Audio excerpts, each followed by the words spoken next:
Hi everyone, we are working on module 4 this week, and I do want to kind of forewarn you, this video is going to be a little bit of a long one because I want to go over into quite a bit of detail to make sure you have a good understanding of what needs to be done.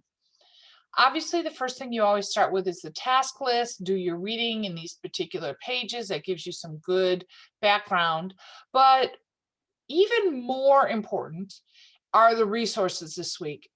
Do spend time going over these resources and becoming familiar with them. We have grammar resources for you, and all of them are embedded in green there.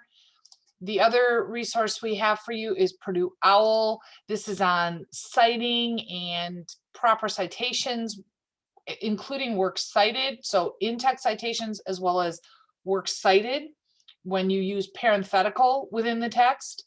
And then, of course, you're going to need a complete works cited page at the end of this upcoming essay. So these videos give you an overview of those pages on where to find that particular information. And both of them focus on, well, the first one focuses on Purdue OWL. The second one is setting up on your paper. This third one is very important. It's called The Art of the ACTs. It's an informational page, and if you see it downloaded to my bottom left-hand corner.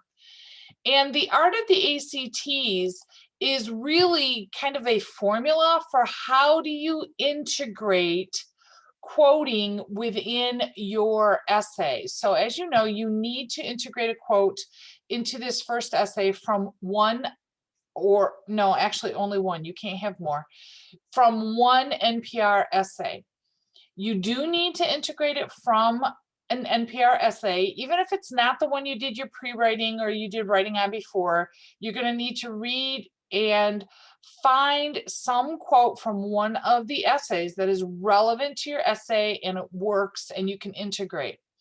So the ACTs are they're helping the reader understand some context for that quote.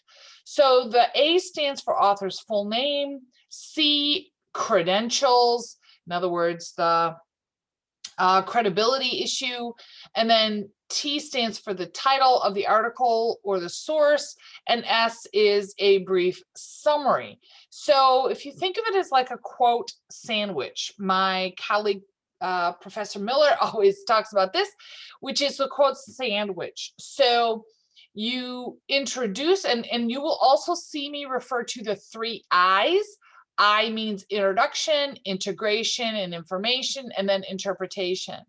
And they go along with the ACTs. But essentially, when you are quoting, you want to lead in to the quote and give the reader some context. So you would certainly want to mention the author's name, any type of credential, and then if they have a title, and also some type of brief summary going into the quote. Then you have the quote, integrate the quote, and then explanation of how that quote is relevant or relates to your essay.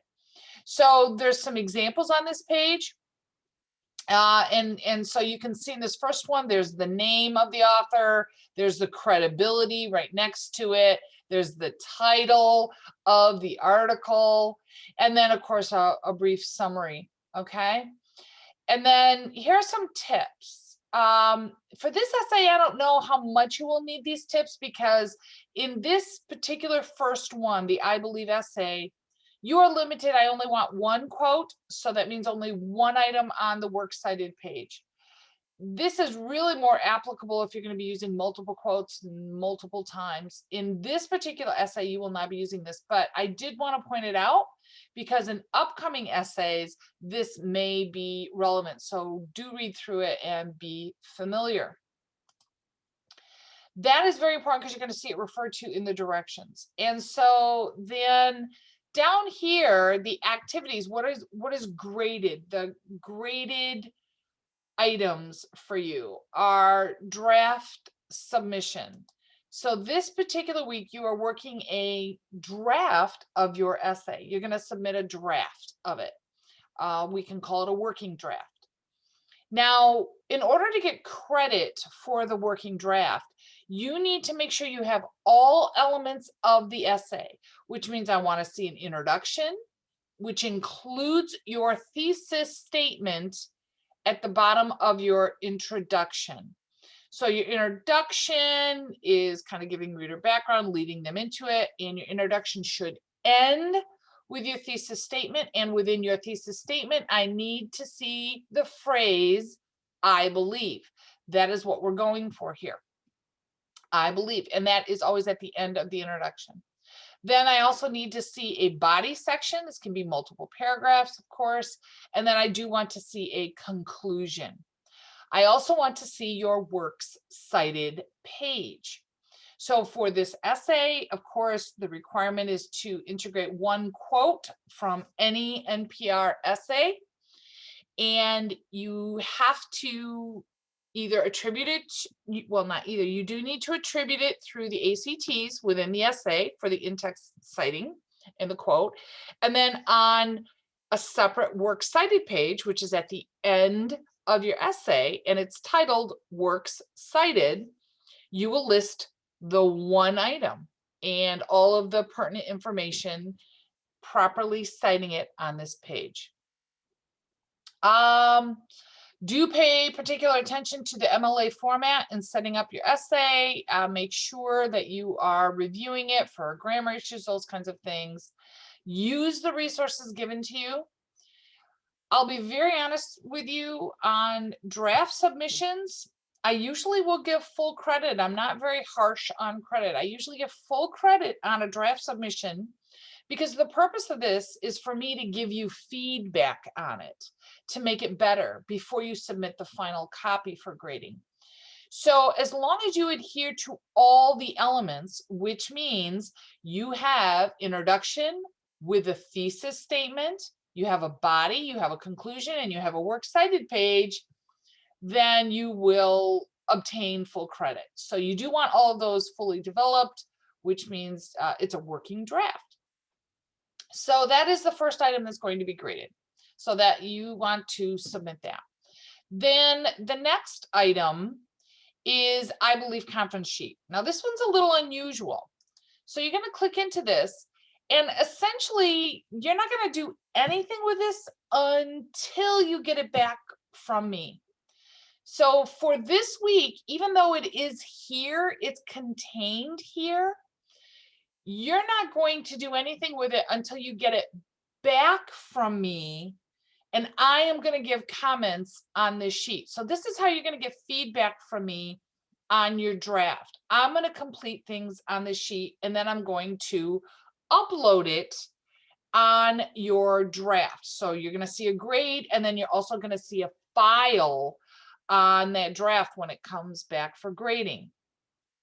What you need to do is go in, get that file, download it, look at my comments, and then you are going to answer 3 questions at the end. So this is what you're going to get back from me. This is the file you're going to see in grading. So be looking for this file, download the file, and then these are the 3 questions you need to address or answer. Do note, at least 4 sentences to each one. So the reason I'm showing this to you, even though this is not going to be due, you're going to see a different due date here, so just ignore that for now. This will not be due until next module. It'll be due in module 5. However, you're going to find it back here in module 4. So for this week, you don't have to really do anything with this, but I did want to show it to you and point it out to you. Do remember, when I go over your grades and I give you feedback on this draft submission you're uploading, you're going to see that file in there. So next module, when 5 comes up, you will have to kind of come back to module 4, get that file, answer the questions, and then upload it at that point. And I will have the appropriate due date posted there for you. The other assignment that is going to be graded this week is, of course, forum. And this is a grammar challenges forum. And basically, you're talking about what challenges are you having with grammar And also, what resources are you finding of benefit to you? So as always, I give you the criteria here. Here are things you need to address. Just a reminder, minimum is 7 complete sentences. That is your minimum, which means get you the C level. If you are shooting for an A or a B, you always want to exceed that. Always use the highest level of writing in your forums. Couple of reminders on forums. Number 1, a tip you should really be using is compose your posting and or replies in Word. When you do it in Word, you have all kinds of tools. You can do some editing things, check for spelling, grammar, all those type things, do a review. Then after you've done that and it's all cleaned up, then copy paste and put it in your forum.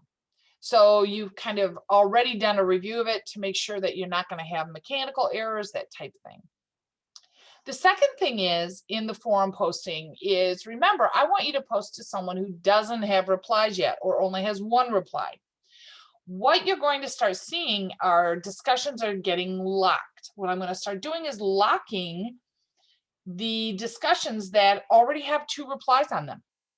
So if you come into a discussion and you're like, oh, I can't get access to somebody's, that's because there's already 2 replies. Try somebody else. Look for the 0 replies. Do those first. Ones will still be open as well. So just as a recap, and I do know this particular video is a little bit long and I apologize, but there's a lot of information I wanted to make you aware of. You need to upload the draft submission. This is a graded item this week. You need to participate in the forum, normal dates, post on Wednesday, replies before Sunday. This is also graded this week.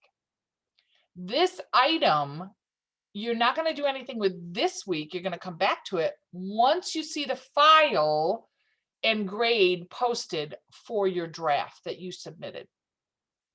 This date will be reflected next week. So this is going to be due in module 5, but you will have to come back into 4 to upload that type thing. I think that's it. I think I've covered everything. As always, reach out to me with any questions, concerns, issues. I am happy to assist you in any way. Happy writing.